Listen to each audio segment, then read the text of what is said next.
প্রকৃতির অপরূপে সজ্জিত এই জাফলং, কি নেই এখানে? পাহাড়, নদী, ঝর্ণা, চা বাগান, সবকিছু মিলিয়ে মনে হচ্ছে যেন এক রূপের পসরা বসিয়ে আছে এই জাফলং। তাই তো পর্যটকদেরকে সারা বছরই কাছে টানছে এই জাফলং। আজকে আমি এই ভিডিওতে জাফলং এর ভ্রমণ বৃত্তান্ত নিয়ে আলোচনা করব। আপনারা এই ভিডিওর সম্পূর্ণ অংশটি দেখলে জাফলং ভ্রমণের অনেক কিছুই খুঁটিনাটি পেয়ে যাবেন। তাহলে চলুন শুরু করা যাক। এই দৃশ্য সত্যিই অসম্ভব সুন্দর। জাফলং প্রকৃতির কন্যা হিসেবে পরিচিত। সিলেট জেলার দর্শনীয় স্থানগুলোর মধ্যে সবচেয়ে জনপ্রিয় স্থান হচ্ছে এই জাফলং, অর্থাৎ সিলেটের গোয়াইনঘাট উপজেলার ভারতের মেঘালয় সীমান্ত ঘেঁষা প্রকৃতির দানের রূপের পসরা সাজিয়ে বসে আছে এই জাফলং।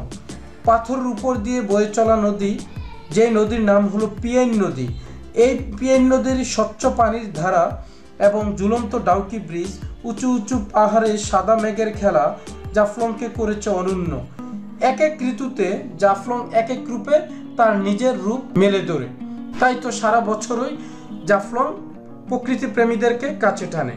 জাফলং যাওয়ার উপায়: জাফলং যেতে আপনাকে আসতে হবে চায়ের দেশ সিলেটে।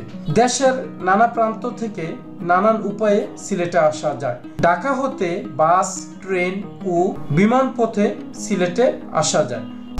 দেশের বিভিন্ন প্রান্ত থেকে আপনি সিলেট নগরীর যেই প্রান্তেই আসুন না কেন, ওই জায়গা থেকে আপনি রিজার্ভ কোনো সিএনজি অথবা প্রাইভেট কার যুগে সরাসরি জাফলং চলে আসতে পারবেন। এই যে এই লাল দাগের পরে ওনার হচ্ছে সব ইন্ডিয়ান।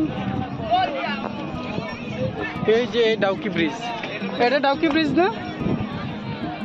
এই ডাউকি ব্রিজ। তবে আপনি যদি চান সাশ্রয়ী খরচে যেভাবে হোক আপনি জাফলং ভ্রমণ করতে, তাহলে আমি বলবো আপনি নগরীর যে প্রান্তেই থাকুন না কেন, তখন আপনাকে সুবাহানি ঘাটে আসতে হবে, যেখান থেকে আপনি প্রতিদিন সকাল থেকে একদম বিকেল পর্যন্ত পেয়ে যাবেন গেটলক সার্ভিস বাসগুলো, যা জনপ্রতি ভাড়া নেবে 150 টাকা করে।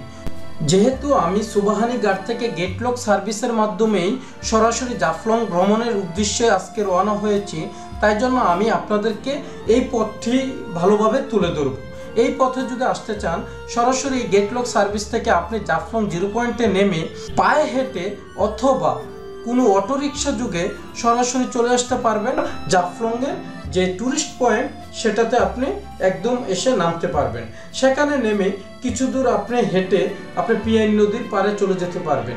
পিয়াইন নদীর পাড়ে গিয়ে আপনি ডাউকি ব্রিজ এবং ডাউকি যে ঝুলন্ত ব্রিজটা সেটা দেখতে পারবেন, এবং পিয়াইন নদীর যে স্বচ্ছ জলধারা সেটা কিন্তু আপনি খুব সুন্দরভাবে উপভোগ করতে পারবেন। তবে আপনি যদি কোনো কাপড় চোপড় এক্সট্রাভাবে নিয়ে যেতে পারেন, তাহলে আপনি সেই নদীতে গোসলও করতে পারেন, কারণ পানিটা দেখলে আপনার মন টানবে সেই পানিতে একটু নিজেকে ডুবিয়ে নিতে।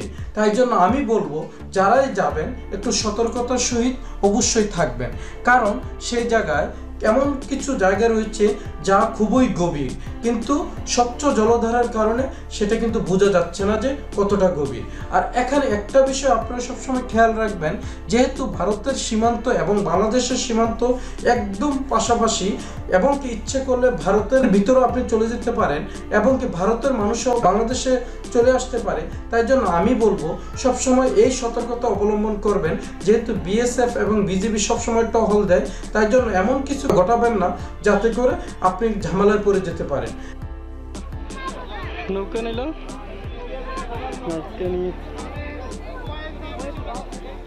আপনি তো অনেক সুন্দরভাবে ঘুরান না? পুরোটা নাম্বার হচ্ছে 01, আবার বলেন 01 324 540 619। ওকে, আপনার সম্পূর্ণ শহরটা সুন্দরভাবে ঘুরে দেখান। এই ডাউকি শহর ভিতরে নেন, ভিতরে নেন আপনি? আচ্ছা ঠিক আছে, ভিতরে নিতে পারেন না অবশ্য, কিন্তু অনেক সুন্দরভাবে আপনি আমাদের খাসিয়া পল্লী এটা সেটা সবকিছু সুন্দরভাবে ঘুরিয়ে দেখান, তাই তো? মায়াবী ঝর্ণা, তাই? আচ্ছা, যাই হোক, তারপরেও ভালোই লাগছে, দূর থেকে দেখেও ভালোই লাগছে। ওকে, ভালো থাকবেন। আচ্ছা, আমরা একটা গ্রুপ ছিলাম। ওকে, ওয়ালাইকুম আসসালাম, অনেক ভালো মানুষ। ওকে, আপনারা কেউ আসলে এখানে আসতে পারবেন। পিয়াইন নদীর পাড়ে এসে আপনি নৌকা রিজার্ভ করে নিয়ে নৌকা ভ্রমণ করতে পারেন। আপনারা যদি দলবদ্ধভাবে যান তাহলেও আপনি নৌকা ভাড়া করে নিতে পারেন, আর যদি একাকী যান তাহলে জনপ্রতি 100 টাকা করে নিবে। তাহলে আপনি সরাসরি খাসিয়াপল্লীতে চলে যেতে পারবেন এই পিয়াইন নদীর সৌন্দর্য উপভোগ করতে করতে। খাসিয়াপল্লীতে নেমে আপনি অটোরিকশা যোগে সরাসরি চলে যেতে পারবেন খাসিয়াপল্লীর যে রাজার বাড়ি রয়েছে সেটা দেখার জন্য। তার মধ্যে আপনি দেখতে পারবেন খাসিয়াপল্লীতে যারা বসবাস করে তাদের জীবনযাত্রার যে একটা চিত্র, সেটা আপনি সুন্দরভাবে উপভোগ করতে পারবেন। এর মধ্যে আপনি চলে যেতে পারবেন সংগ্রামপুঞ্জি চা বাগানে।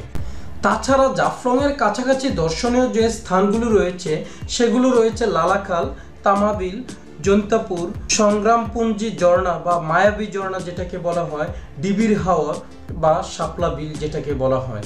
আপনারা ইচ্ছা করলে সেগুলো ভ্রমণ করে আসতে পারেন।